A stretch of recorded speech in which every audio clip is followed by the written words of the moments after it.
Welcome to Costa Rica. Back in December 2018, we took a 14-day trip here. Costa Rica had always been on my bucket list due to the rich biodiversity and beautiful rainforests. With that being said, let me share with you a few things to do while you're in this beautiful country. From the cloud forest of Monteverde to the undersea adventures off the coast of Uvita, there is plenty to do in Costa Rica. And while I know there are plenty of videos that cover Costa Rica trips, this one will be slightly different because here at MyGlobin, I like to showcase local gyms and workout opportunities. In this video, I'll discuss some of the gyms that I came across that ended up being great places to get a workout in.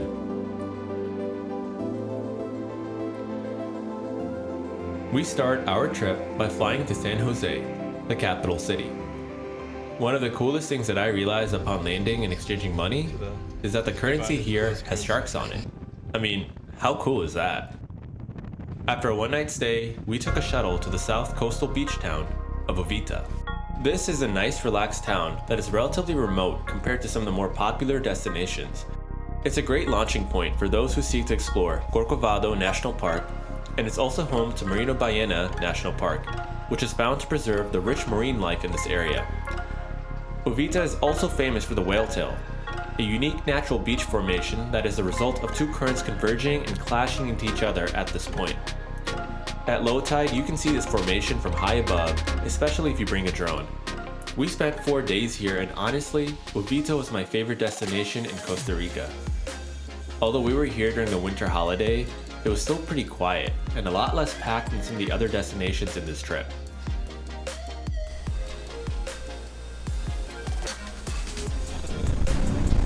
During my time here, I actually learned how to scuba dive with Life Planet Project out next to Caño Island, took a day trip to the Corcovado National Park, and checked out some of the local waterfalls.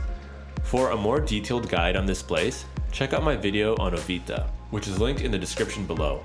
In addition to all the adventures, the food here was delicious and the best that I had in Costa Rica. Stop by Mosaic Sushi for some of the best sushi you'll ever eat. We also had some amazing tacos at this hotel that we stayed at for the last 2 days. Alright, so we're here at, can't really say the name, but Cabanos Los Lorales. If you're looking for food, it's a great place. You know, they have a lot of fish tacos, vegetarian options that we can eat. It's kind of deserted right now because it's 6 a.m. in the morning. We're waiting for a shuttle.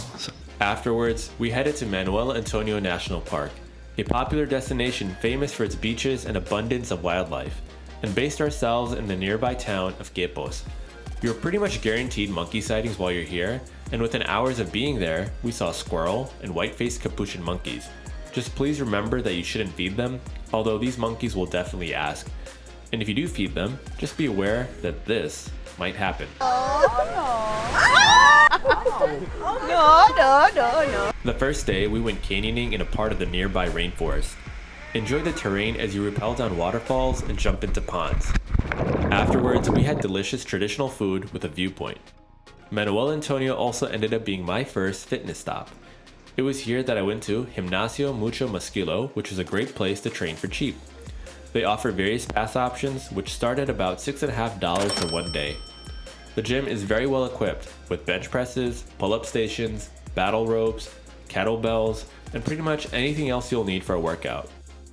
Afterwards, you can stop at the smoothie bar to get a protein shake, or if you're like me, undo all your workout gains by drinking a sugar-filled mango drink. It's so unhealthy, bro. On our last day in Quepos, we finally visited Manuel Antonio National Park. It was New Year's Eve and extremely packed. But despite the crowds, we still enjoyed it. The park is great for viewing animals, and you're pretty much walking around on a boardwalk, which makes it very accessible for people of all ages and fitness levels. A lot of the animals, like the monkeys and iguanas, can be found quite close to the boardwalk, which makes it very easy to spot them. However, you'll need a spotting scope and maybe a guide to see some of the other animals in the treetops. We were actually kind of disappointed because we didn't get any great views of sloths while we were there. But as soon as we got back to our hotel, we saw a sloth literally hanging out in the trees behind the hotel. And it seemed to be very itchy that day. Very, very itchy. We finished the day at the beach with a beautiful view of the sunset. The next day, it was time to hop on the shuttle and visit the Arenal volcano. It's about a 4 to 5 hour journey north from Manuel Antonio, so it's a good time to get some studying in.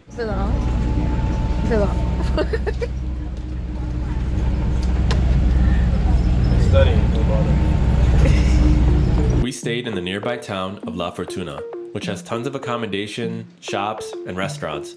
Arenal is famous for the Arenal volcano, which was last active in 2010 and can be seen from the town on a clear day. Unfortunately, the cloud cover never cleared up while we were there, so we didn't get a great look. The next day, we checked out the hanging bridges at the Mystico Nature Preserve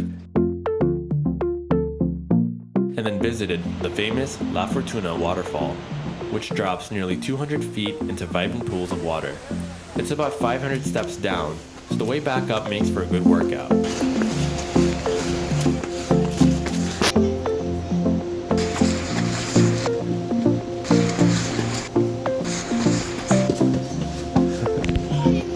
Be sure to bring water so that you can hydrate afterwards.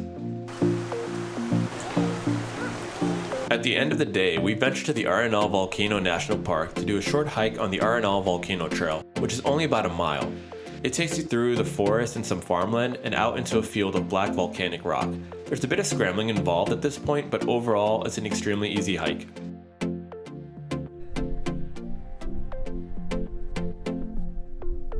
The next day, we headed an hour and a half away to Juan Castro Blanco National Park to trek Laguna de Jule, a 4.5-mile trail that goes past 2 volcanic lakes.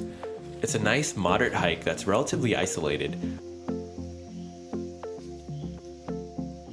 We actually didn't even see another group while we were here. There's plenty of wildlife and interesting creatures to see along the way. For example, this colorful caterpillar that was just chilling out on a leaf. We also saw this giant millipede on the side of the trail. Don't these get bigger? That's the full size. That's the full size? That's actually one of the largest. Oh, there's some ants right there.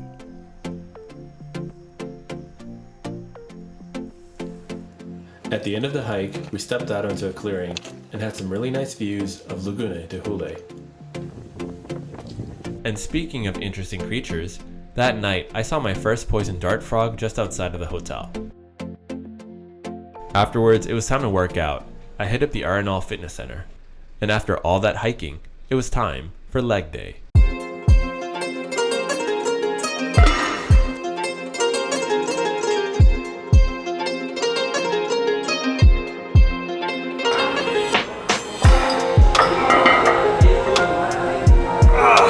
Arenal Fitness Center comes equipped with everything you need for just a $5 day pass.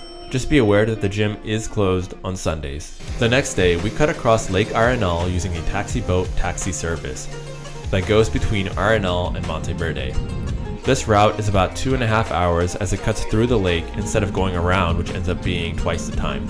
While my wife enjoyed the views, I crammed in some quick studying until we arrived at Monteverde.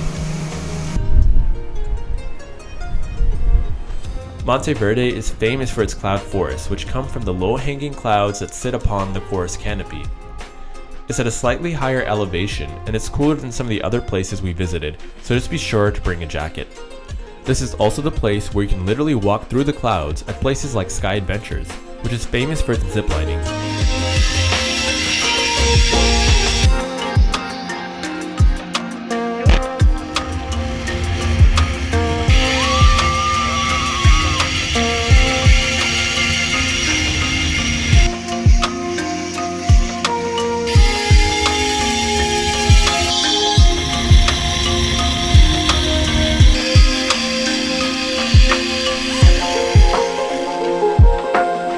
Monteverde also has some great coffee and food. The gym here was closed when I visited, so instead I tried taking advantage of the hills, but I didn't last very long.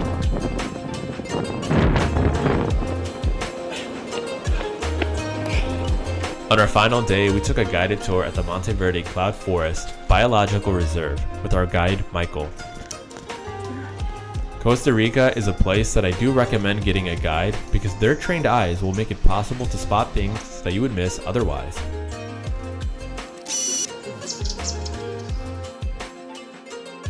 Michael was an awesome guide. Look at the baby, look at the baby, look at the baby, look at the baby, look at the baby. And we saw some unique wildlife, like the resplendent quetzal, which is a bird that is famous for its beautiful plumage. It was then time to head back to San Jose for our flight home. Costa Rica is a beautiful place to visit and totally worth checking off your bucket list. And that's it for this video. If you have any questions or comments, leave them below and I'll try to get back to you. Thanks for watching, and I hope you'll tune in next time.